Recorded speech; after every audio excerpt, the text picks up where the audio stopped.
Bonsoir et bienvenue à Vive la photo, une série web dans laquelle je vous apprends à faire de la photo et à devenir meilleur dans cette discipline-là.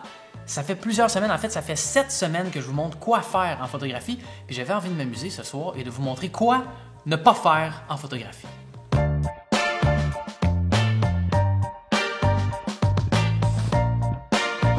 Ouais, en fait, il y a des comportements qu'il faut adopter quand on fait de la photographie, puis il y a aussi d'autres comportements qu'il faut bannir. Et aujourd'hui, j'ai envie de vous faire le top 5 des comportements à bannir en photographie. On commence tout de suite avec le numéro 5.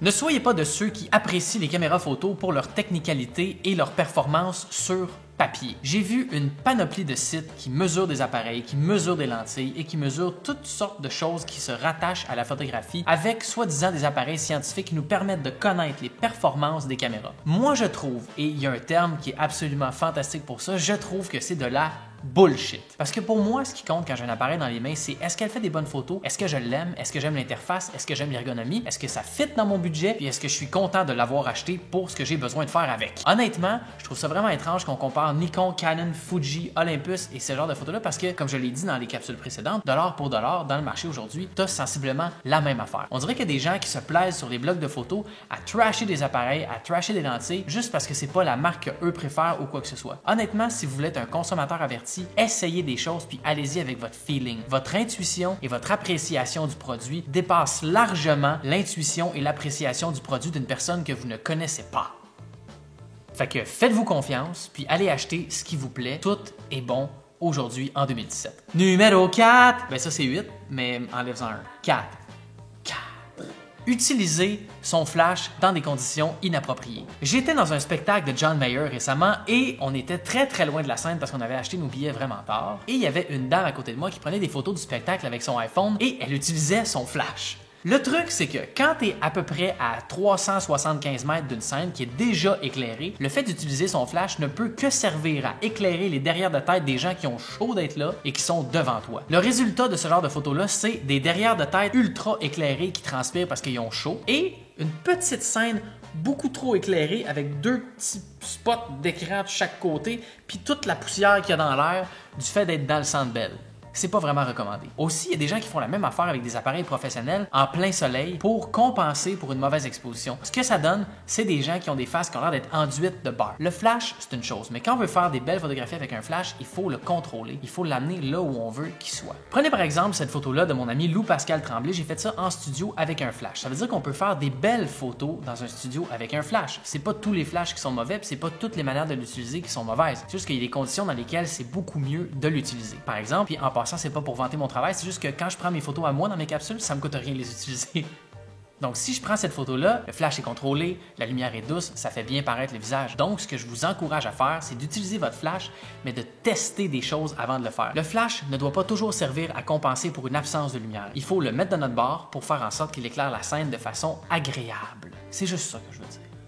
Ah, en passant, prendre une photo dans un spectacle quand la scène est à 300 mètres avec un flash, c'est l'équivalent de mettre une bougie sur l'Everest et de se mettre à 3 km pour souffler dessus pour l'éteindre. Ça ne marche pas. Numéro 3. 3. Je sais qu'il y a beaucoup de photographes qui ont peur de se faire voler leur travail. Et pour empêcher ça, ce qu'ils font, c'est qu'ils mettent des watermarks ou les gros logos de leur compagnie de photos directement sur les photos. Ce que je trouve un peu plate avec ça, c'est que oui, bien sûr, ça peut empêcher quelqu'un de voler les photos, mais ça rend les photos archi laides. Je vais juste donner un exemple de ce que je veux dire par rapport aux gros watermarks qui prennent de la place. Mettons que moi, je me pars une compagnie de photographie, je viens de me lancer en photo, puis j'ai peur qu'on me vole mes photos. Et là, bon, je cherche un nom de compagnie, mettons un nom qui est edgy, mais qui est doux aussi en même temps. Je sais pas moi, un cul en lilas, hein? Ok, parfait. Ma compagnie de photos s'appelle Un cul en lilas. Je prends par exemple cette photo-là ici que j'ai faite avec beaucoup d'amour et de passion. La photo est quand même correcte. C'est pas une photo extraordinaire, c'est une belle photo. Ça pourrait faire un beau poster dans une chambre, un beau fond d'écran pour un laptop. Et là, disons que je rajoute mon logo juste pour faire en sorte que personne ne me vole ma photo pour la mettre sur Times Square et que je perde des millions de dollars.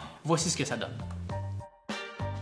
Bien sûr que Coca-Cola va se buter à cette photo en disant « Oh my God, on l'aurait bien pris pour Times Square, mais c'est écrit en gros en plein milieu, un cul en lilas, fuck off! » C'est pas vraiment comme ça que ça se passe, mais honnêtement, je pense que vous comprenez le principe. De mettre votre signature en gros sur la photo, ça scrape la photo. Soyez vigilants, regardez qui copie votre travail ou vole votre travail, puis si jamais ça vous arrive, dites-le à des gens autour de vous et ces gens-là vont se charger eux-mêmes de faire chier la compagnie qui l'a fait et la compagnie qui l'a fait va se retirer automatiquement. Vous avez ma parole. En passant, Lynn, 42 ans de Trois-Rivières, qui prend des photos de gouttes d'eau en macro l'automne par une journée grise, il n'y a personne qui veut te les voler tes photos. Pourquoi? Parce que maintenant, en 2017, pour la modique somme de 1$, je peux en trouver 5000 qui sont identiques sur iStockphoto.com. C'est pas pour mépriser ton travail, c'est juste pour te dire qu'il faut pas que tu sois stressé. Faites de la photo, amusez-vous, publiez vos photos, n'ayez jamais peur de vous faire voler votre stock. De toute façon, ça appartient aux gens qui font ça de vivre avec les conséquences de leurs gestes. Puis au pire, si vous avez perdu de l'argent, soyez juste heureux que les gens apprécient votre travail. 2. Ah, le merveilleux monde des selfies. Moi, je pense qu'en tant que société qui encourage les gens à croire en eux puis avoir beaucoup d'estime de soi et d'amour propre, c'est important qu'une fois de temps en temps, si tu te trouves cute, tu lances une selfie sur les réseaux sociaux puis que les gens te fassent des bons commentaires. Moi, je trouve ça complètement sain. Par contre, si t'es rendu à mitrailler les gens avec juste des photos de toi, calme-toi. Une autre chose aussi que je trouve assez particulière, c'est qu'il y a beaucoup d'applications qui existent sur le marché quand on fait des selfies pour lisser la face, agrandir les yeux, améliorer le make-up, changer les imperfections et je trouve ça aberrant.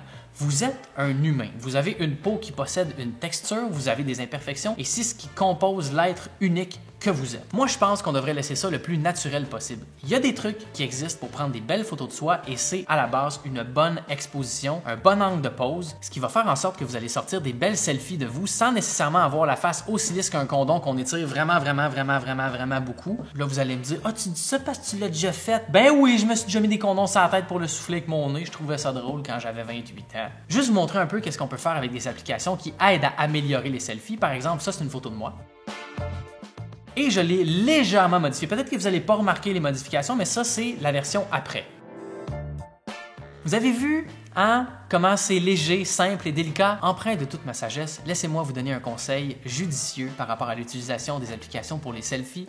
Cher garçon, chère jeune fille, il est techniquement et physiquement impossible que tes dents flashent plus que le spotlight qui est en arrière de toi dans le club où tu as pris une selfie de toi-même entouré de tes amis. Surtout que tes amis autour de toi ont le visage pas lisse, ils transpirent et leurs cheveux sont dégueulasses, alors que toi, toute seule sur la photo ou tout seul sur la photo, tu as l'air de Poséidon qui est fraîchement sorti de l'océan pour dire bonjour à sa dulcinée. Honnêtement, si vous avez à retoucher des photos, par exemple, je sais pas moi, vous êtes une personne qui est pas à l'aise avec une imperfection puis vous voulez l'enlever un grain de beauté, que ce soit n'importe quoi, c'est correct, ça se peut dans la vie qu'on soit pas à l'aise avec notre face à 100%. Moi, j'ai rien contre ça. Par contre, si vous êtes un groupe de 3 ou de 4 personnes et que vous êtes la seule qui shine comme Beyoncé sur son dernier album, c'est pas vraiment normal. On devine qu'il y a un piège. Moi, je pense que dans la vie, il faut premièrement s'assumer naturellement comme on est, puis ensuite de ça, améliorer un peu son visage. Trouvez une bonne source d'éclairage, maquillez-vous si c'est quelque chose que vous aimez faire, portez des accessoires que vous aimez, mais prenez le temps de faire une belle selfie et d'être naturel. Ça fait des bien plus belles photos que cette hostie d'horreur là.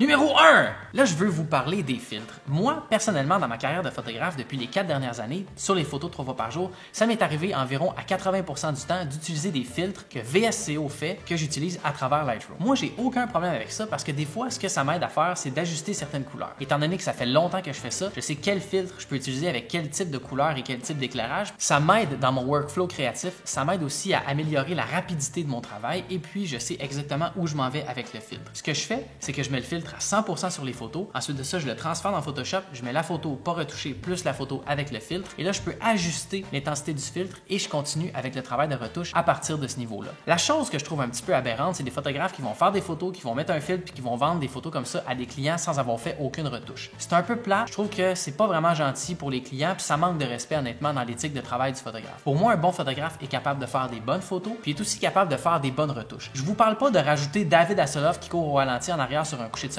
Ce que je veux dire dans le fond, c'est que les retouches, je trouve ça tout à fait acceptable. En numérique, quand on shoot en RAW, comme je l'ai dit dans les capsules auparavant, la photo est quand même assez flat. Ce qu'on peut faire après, c'est d'améliorer et calibrer les photos pour les ramener le plus près possible de ce que notre œil a vu. Ça, je trouve que c'est tout à fait noble. Puis on peut aussi ajouter un peu de fantaisie, jouer avec les couleurs, rendre ça un peu plus vintage, mais je trouve qu'il y a des limites à ne pas dépasser. Je pense que chaque photographe devrait apprendre à retoucher doucement et en utilisant des filtres avec parcimonie, parce que c'est de cette manière-là qu'on peut composer notre style et avancer avec notre talent photographique. Je vais vous donner un exemple. Si on regarde ici dans l'écran, vous avez ici cette photo-là que j'ai prise de la ville de Montréal par un coucher de soleil. C'est une photo qui est ordinaire, c'est pas la photo la plus extraordinaire au monde, mais ce que je veux vous montrer, c'est comment on peut scraper cette affaire-là avec un filtre et des retouches beaucoup trop poussées. Ici, j'ai un paquet de filtres que VSCO me donne l'occasion d'avoir.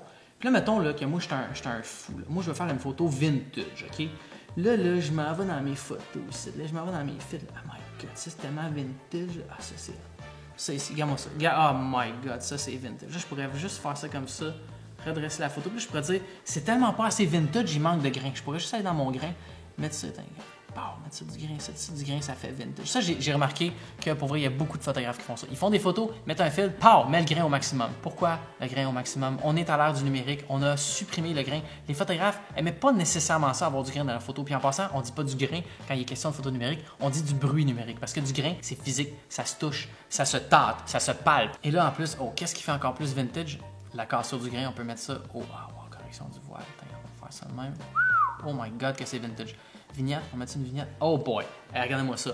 En 5 secondes, je suis devenu photographe professionnel. J'ai fait une photo avec une vignette puis du grain qui était vintage. Attention, on dit pas vintage, on dit vintage. V-I-N-T-H-U-C, c'est dit muet. D-S-H-G-E.